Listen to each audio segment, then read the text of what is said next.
Good evening, children. Welcome to Suchitra Excellent Classes. Today we have learned Bilingual 5th Standard Maths Mera Part 1 Unit 5 Far and Near. ನಮಸ್ಕಾರ ಪ್ರೀತಿಯ ವಿದ್ಯಾರ್ಥಿಗಳೇ, ತಮಗೆಲ್ಲರಿಗೂ Suchitra excellent ಕ್ಲಾಸಸ್ಗೆ ಆತ್ಮೀಯವಾದಂತಹ ಸ್ವಾಗತ. ಇವತ್ತಿನ ದಿನ ನಾವು ದ್ವಿಭಾಷಾ ಮಾಧ್ಯಮದಲ್ಲಿ ಬರುವ 5ನೆಯ ತರಗತಿಯ ಗಣಿತ ಮೇಳ ಈ ಒಂದು ಪಠ್ಯಪುಸ್ತಕದಲ್ಲಿನ ಭಾಗ 1ರಲ್ಲಿನ ಪಾಠ 5 ದೂರ ಮತ್ತು ಸಮೀಪ ಫಾರ್ ಆ್ಯಂಡ್ ನಿಯರ್.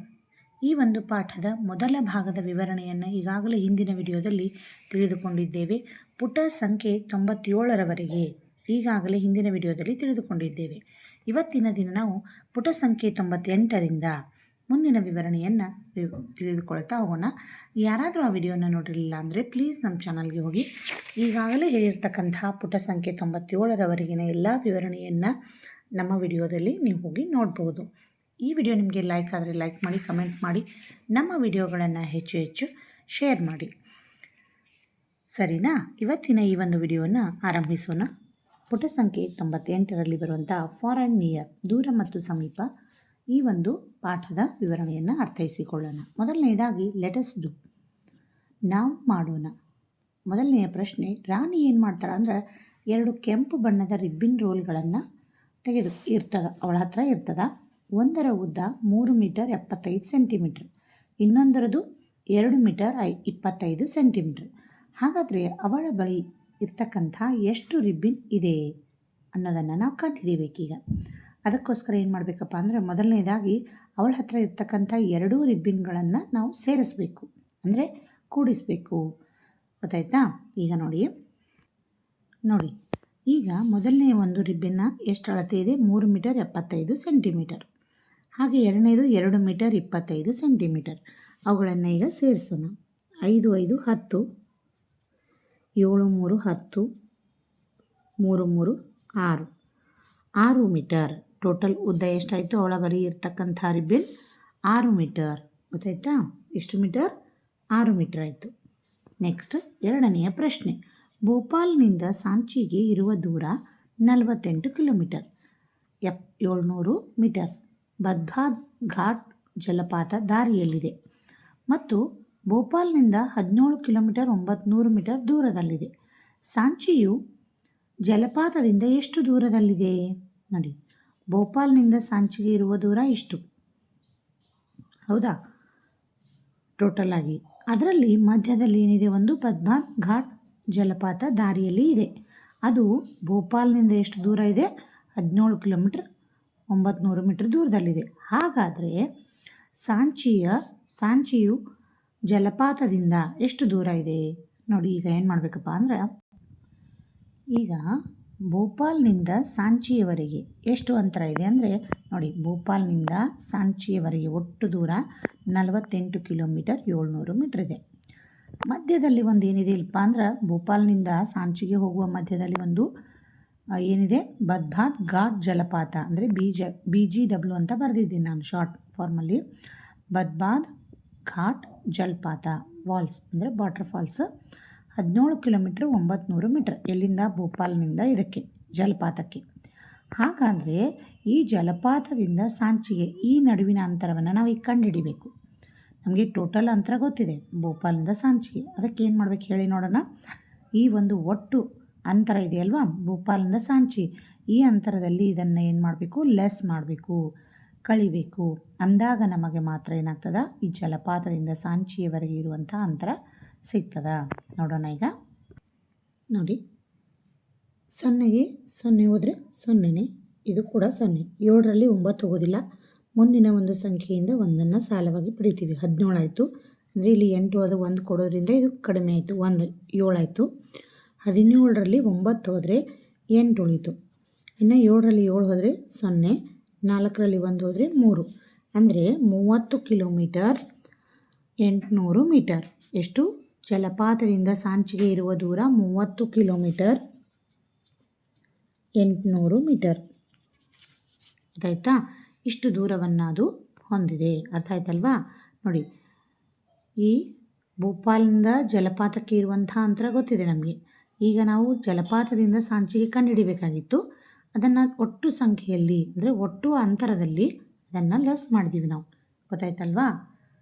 ಈ ತೆರನಾಗಿ ನೀವು ಕೂಡ ಮಾಡಿದಾಗ ಉತ್ತರ ನಮಗೆ ಈಸಿಯಾಗಿ ಸಿಗ್ತದೆ. ಇನ್ನು ನೆಕ್ಸ್ಟ್ ಕ್ವೆಶನ್ 3ನೇದು.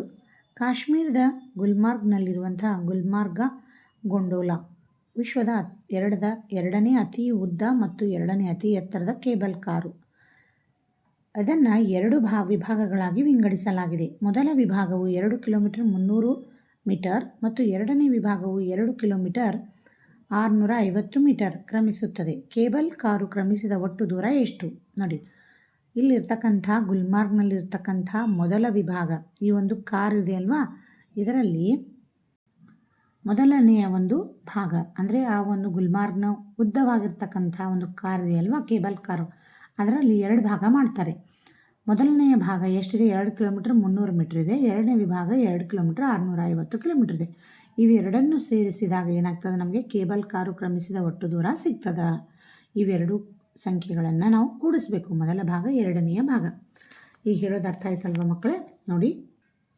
ನೋಡಿ, ಕೇಬಲ್ ಕಾರು ಮೊದಲನೆಯ ಭಾಗ ಫಸ್ಟ್, ಇಲ್ಲಿಂದ ಇಲ್ಲಿಯವರೆಗೆ ಎಷ್ಟಿದೆ? 2 ಕಿಲೋಮೀಟರ್ 300 ಮೀಟರ್. ಎರಡನೆಯ ಭಾಗ 2 ಕಿಲೋಮೀಟರ್ 650 ಮೀಟರ್. ಇವೆರಡನ್ನು ನಾವೀಗ ಸೇರಿಸೋಣ.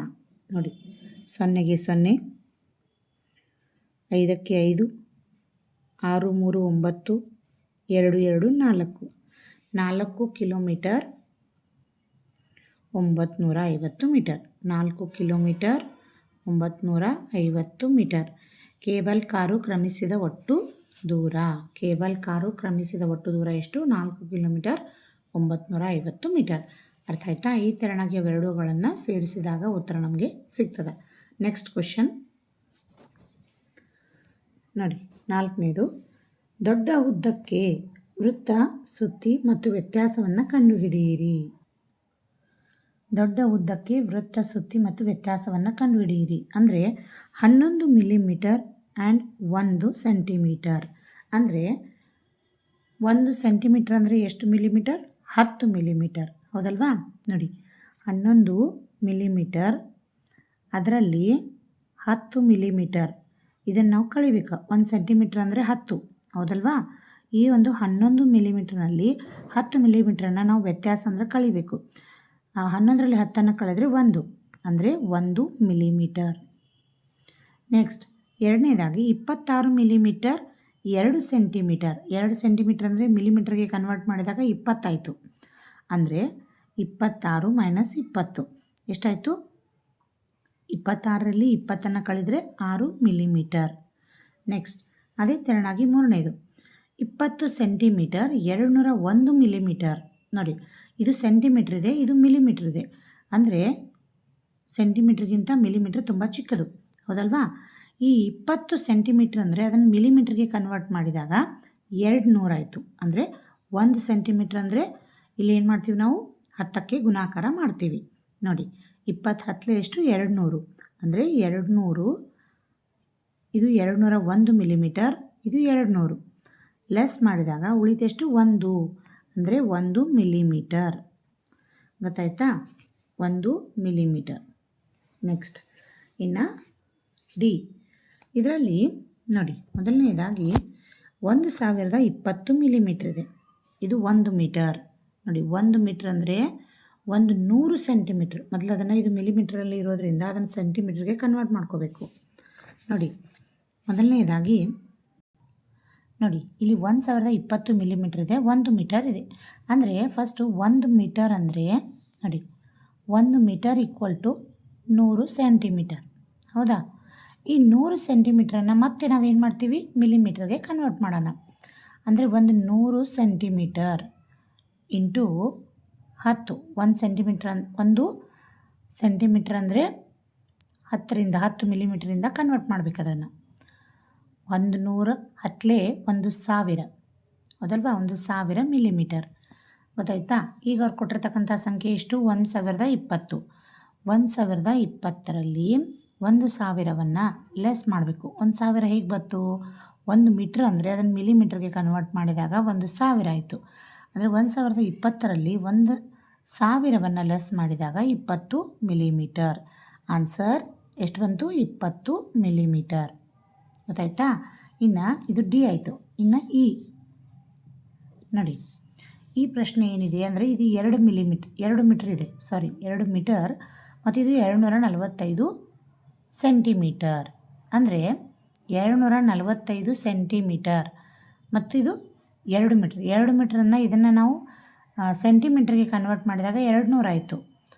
ಇಲ್ಲಿ ನೋಡಿ, ಮಿಲಿಮೀಟ್ರ್ ಇಲ್ಲ, ಇದು ಓನ್ಲಿ ಸೆಂಟಿಮೀಟ್ರ್, ಮೀಟ್ರ್. ಅದಕ್ಕೋಸ್ಕರ ಇದನ್ನು ಏನು ಮಾಡ್ತೀವಿ, 245ರಲ್ಲಿ 200ನ್ನು 2 ಮೀಟರನ್ನು ಸೆಂಟಿಮೀಟ್ರ್ ಕನ್ವರ್ಟ್ ಮಾಡಿದಾಗ 200 ಆಯಿತು.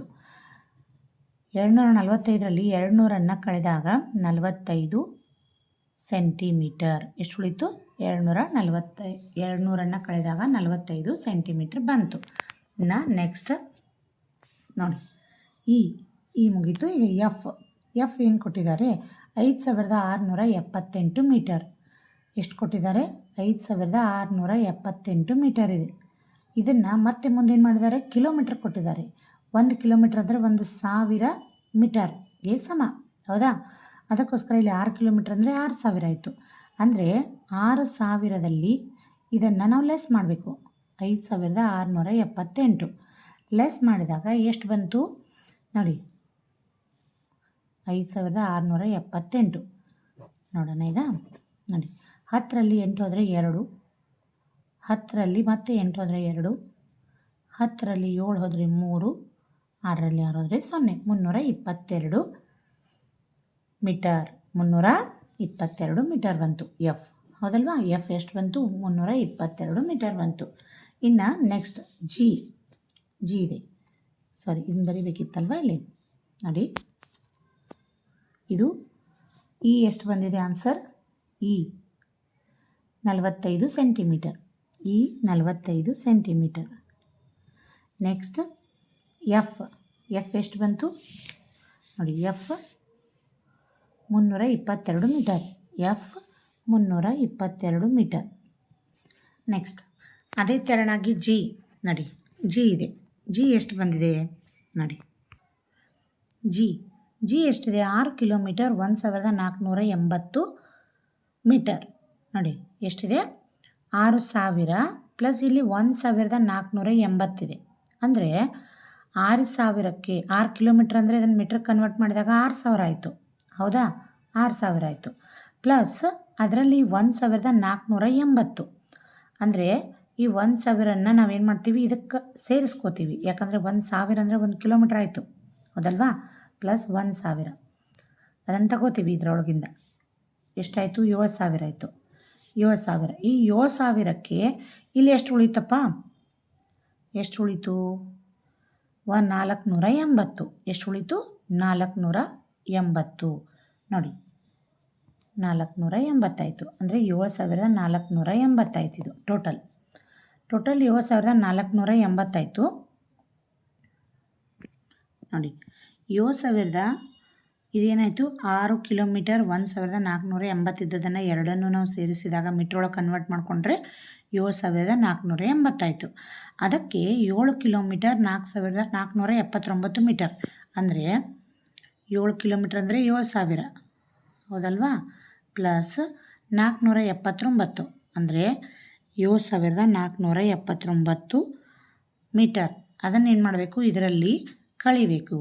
ನೋಡೀಗ 7480ರಲ್ಲಿ 7479. ನೋಡಿ, ಇಲ್ಲಿ 1000 ಸ್ಥಾನ 100ರ ಸ್ಥಾನ ಎರಡೂ ಏನಿವೆ? ಸಮ ಇವೆ, ಸೇಮ್ ಇವೆ, ಅವೇನು ಚೇಂಜ್ ಆಗಿಲ್ಲ. ಅಂದರೆ 80 10ರ ಸ್ಥಾನದಲ್ಲಿನೇ ಮಾತ್ರ ಬದಲಾವಣೆ ಆಗಿದೆ. ಇಲ್ಲಿ 80 ಇದೆ, ಇಲ್ಲಿ 79 ಇದೆ.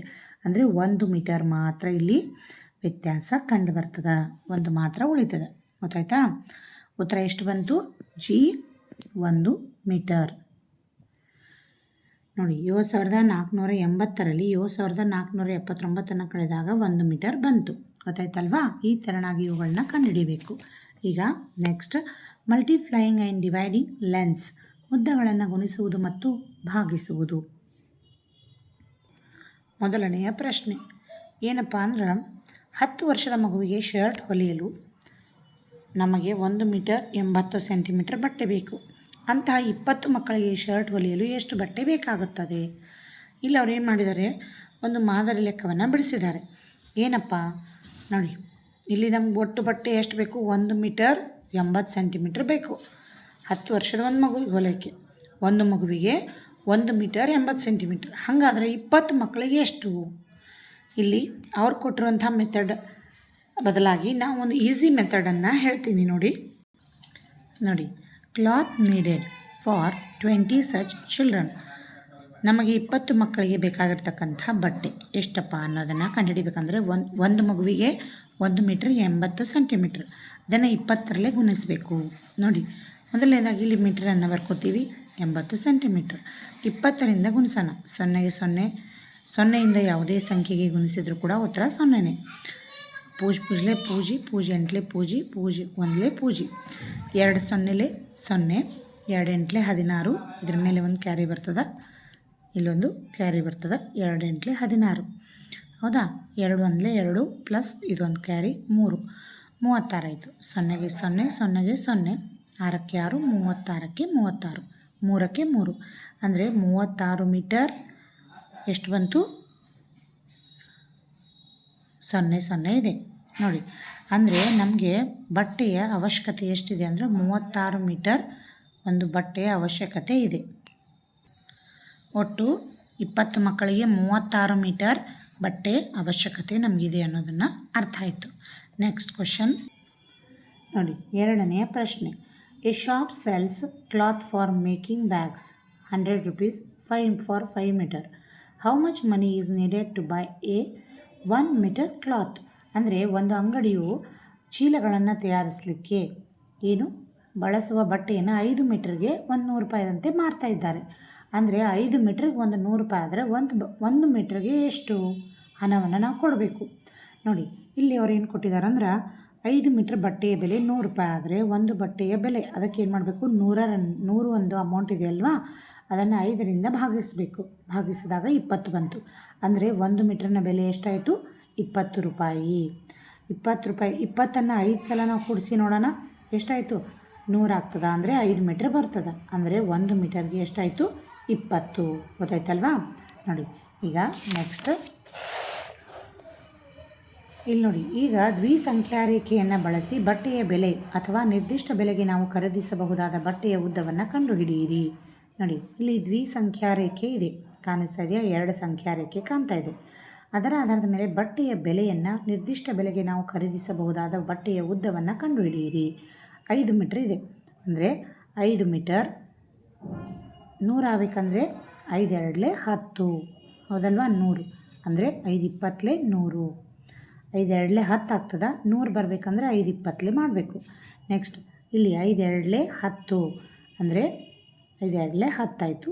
ಇಲ್ಲಿ ನೋಡಿ 10 2ಲೆ 20 ಅಂದರೆ 10 20ಲೆ 200. ಗೊತ್ತಾಯ್ತಾ? ಇಲ್ಲಿ ನೋಡಿ 100 2ಲೆ 200, 100 2ಲೆ 200. ನೆಕ್ಸ್ಟ್ ಅದೇ ತೆರನಾಗಿ 20 ಇಂಟು 20 400 ಬರಬೇಕಂದ್ರೆ 20 ಮೀಟ್ರ್ ಅಂದರೆ ಎಷ್ಟಾಗಬೇಕಿಲ್ಲಿ? 400 ಸೆಂಟಿಮೀಟರ್. ಅಂದರೆ 2 2ಲೆ 4, 2 0, 20 20ಲೆ 400. ಅದೇ ತೆರನಾಗಿ ನೋಡಿ, ಅದೇ ತೆರನಾಗಿ ಇಲ್ಲಿ 4 800 ಇದೆ. 800 40 ಮೀಟ್ರಿಗೆ ಎಷ್ಟು ಸೆಂಟಿಮೀಟ್ರ್ ಆಗ್ತದೆ? 42ಲೆ 80, 40 20ಲೆ 800, 100 ಮೀಟರ್. ಇಲ್ಲಿ 2000 ಇದೆ. 2000 ಅಂದರೆ ಎಷ್ಟು ಮೀಟ್ರ್ ಆಗ್ತದೆ? 2000ನ್ನು 20ರಿಂದ ನಾವು ಏನು ಮಾಡ್ತೀವಿ? ಡಿವೈಡ್ ಮಾಡಿದಾಗ 100 ಮೀಟರ್ ಬರ್ತದೆ. ಇನ್ನು ನೆಕ್ಸ್ಟ್ ಕ್ವಶನ್, 3ನೆಯ ಪ್ರಶ್ನೆ. ಅನಿತಾ ಸೀರೆಯ ಅಂಚಿಗೆ ಕಸೂತಿ ಮಾಡುತ್ತಿದ್ದಾರೆ. 50 ಸೆಂಟಿಮೀಟರ್ ಸೀರೆಯನ್ನು ಕಸೂತಿ ಮಾಡಲು ಅವರಿಗೆ 1 ಮೀಟರ್ ಉದ್ದದ ದಾರ ಬೇಕು. 5 ಮೀಟರ್ ಸೀರೆಯ ಅಂಚಿಗೆ ಅವರಿಗೆ ಎಷ್ಟು ದಾರ ಬೇಕು? 1 ಮೀಟರ್ನ ಉದ್ದದ ದಾರದ ಬೆಲೆ 250. ದಾರವನ್ನು ಖರೀದಿಸಲು ಎಷ್ಟು ಹಣ ಬೇಕು? ನೋಡಿ ಏನಪ್ಪ ಪ್ರಶ್ನೆ ಅಂದ್ರೆ, ಅನಿತಾ ಒಂದು ಸೀರೆಯ ಕಸೂತಿಯನ್ನು ಮಾಡ್ತಾ ಇದ್ದಾರೆ. ಅವರಿಗೆ 50 ಮೀಟರ್ ಸೀರೆ ಕಸೂತಿ ಮಾಡಲಿಕ್ಕೆ ಎಷ್ಟು ಬೇಕು? 1 ಮೀಟ್ರ್ ಬೇಕು. 50ಕ್ಕೆ 1 ಮೀಟರ್. ನೋಡಿ, 50 ಸೆಂಟಿಮೀಟರ್ ಸೀರೆಗೆ 1 ಮೀಟರ್ ಬೇಕು. 1 ಮೀಟರ್, ಹೌದಾ? 50 ಸೆಂಟಿಮೀಟ್ರಿಗೆ 1 ಮೀಟ್ರ್ ಬೇಕು. ಹಾಗೆಯೇ ಒಂದು 100 ಸೆಂಟಿಮೀಟ್ರ್ ಆದಾಗ ಎಷ್ಟಾಗ್ತದೆ? 2 ಇಲ್ಲಿ ಈಕ್ವಲ್ ಹಾಕಬೇಕು. ಇದು 1. ನೆಕ್ಸ್ಟ್ ನೋಡಿ ಥ್ರೆಡ್ ನೀಡೆಡ್ ಟು ಕಸೂತಿ ಅಂದರೆ ಎಂಬ್ರಾಯ್ಡ್ರಿ ಮಾಡಲಿಕ್ಕೆ ದಾರ ಎಷ್ಟು ಬೇಕಾಗ್ತದೆ ಅಂದರೆ 50 ಮೀಟರ್ ಸ್ಯಾರಿ ಇದೆ, 1 ಮೀಟರ್ ಬೇಕು. 50 ಸೆಂಟಿಮೀಟ್ರ್ ಸೀರೆಗೆ 1 ಮೀಟರ್ ದಾರ ಬೇಕಾಗ್ತದೆ. ಹಾಗೆಯೇ ಒಂದು 100 ಸೆಂಟಿಮೀಟ್ರ್ ಇದ್ದರೆ 50 ಮೀಟ್ರಿಗೆ 1 ಮೀಟ್ರ್ ಅಂದರೆ 100 ಸೆಂಟಿಮೀಟ್ರಿಗೆ 2 ಅಂದರೆ 50ರ ಡಬಲ್ 100 ಸೆಂಟಿಮೀಟ್ರ್ ಅಂದರೆ 2 ಮೀಟ್ರ್ ಆಯಿತು. ಅಂದರೆ 50 ಮೀಟ್ರಿಗೆ 50 ಸೆಂಟಿಮೀಟ್ರಿಗೆ 1 ಮೀಟ್ರ್, 100 ಸೆಂಟಿಮೀಟ್ರಿಗೆ 2 ಮೀಟರ್. ಹಾಗಾದರೆ 5 ಮೀಟರ್ ಅಂದರೆ 5 ಮೀಟ್ರ್ ಸೀರೆ ಇದೆ. 5 ಮೀಟ್ರ್ ಸೀರೆಗೆ ಎಷ್ಟು ಬೇಕು ನೋಡೋಣ. ಈಗ 5 ಮೀಟ್ರ್ ಸೀರೆಗೆ 5 × 2 ಅಂದರೆ 5 × 2 ಗುಣಾಕಾರ ಮಾಡಿದಾಗ 5 2 10 ಎಷ್ಟು ಬಂತು? 5 2 10 ಮೀಟರ್. ಗೊತ್ತಾಯ್ತಾ? ಇದು 50 ಸೆಂಟಿಮೀಟ್ರ್ ಇದೆ, ಬಟ್ ಇಲ್ಲಿ 5 ಮೀಟರ್ ಇದೆ.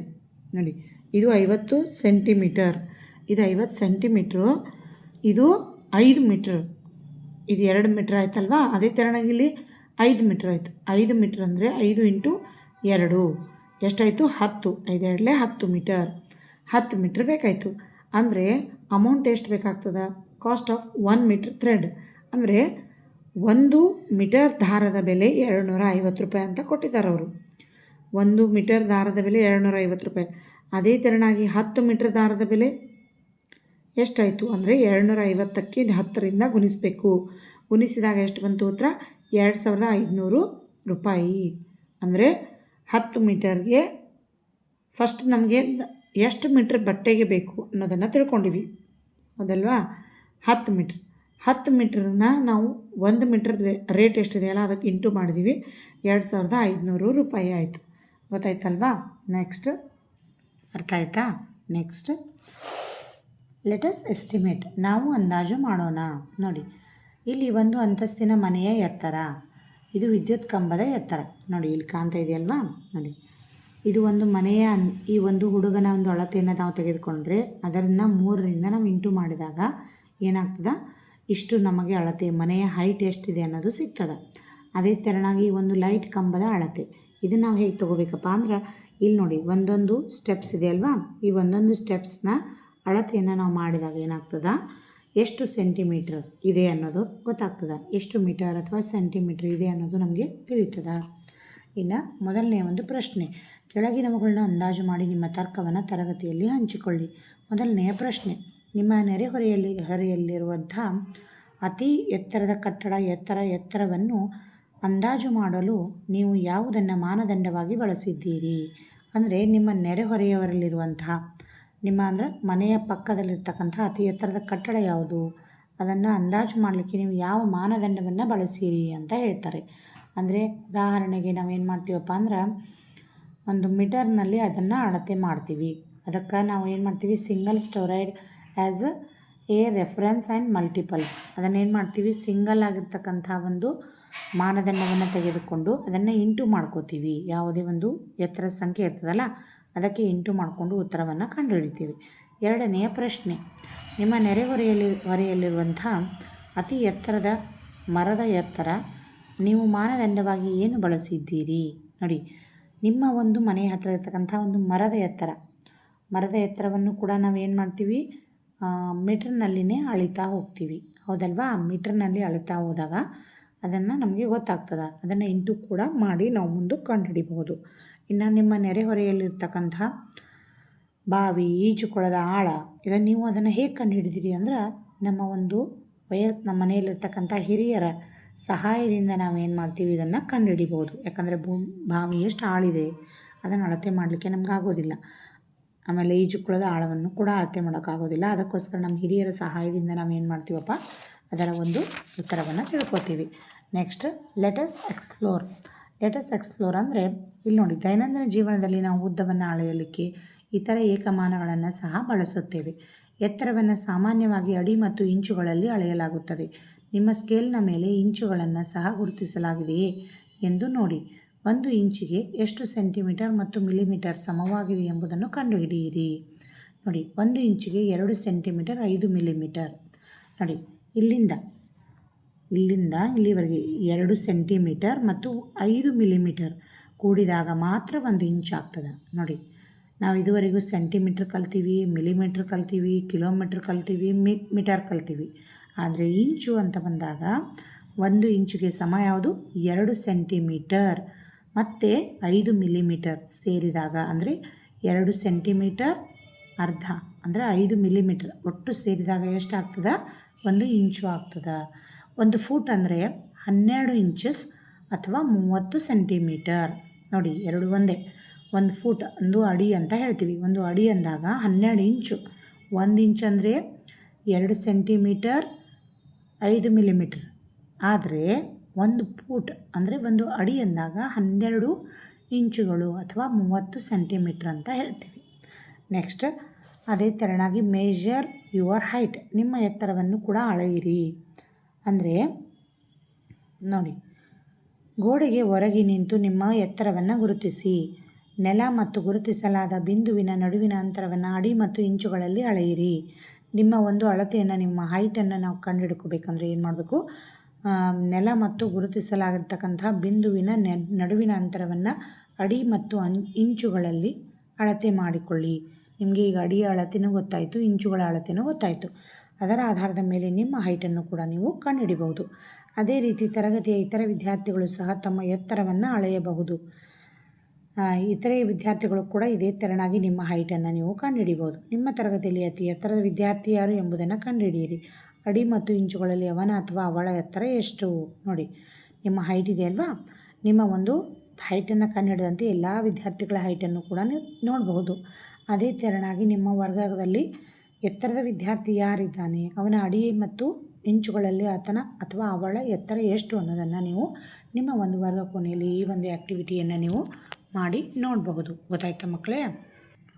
ಇಲ್ಲಿಗೆ ಫಾರ್ ಆ್ಯಂಡ್ ನಿಯರ್ ಪಾಠ 5 ಫಾರ್ ಆ್ಯಂಡ್ ನಿಯರ್, ಸಮೀಪ ಮತ್ತು ದೂರ ಮತ್ತು ಸಮೀಪ, ಈ ಒಂದು ಪಾಠದ ಸಂಪೂರ್ಣ ವಿವರಣೆ ಇಲ್ಲಿಗೆ ಮುಕ್ತಾಯವಾಯಿತು.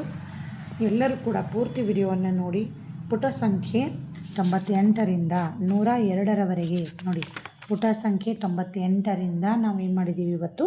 102ರವರೆಗೆ ಸಂಪೂರ್ಣ ವಿವರಣೆಯನ್ನು ತಿಳಿಸಿದ್ದೇವೆ.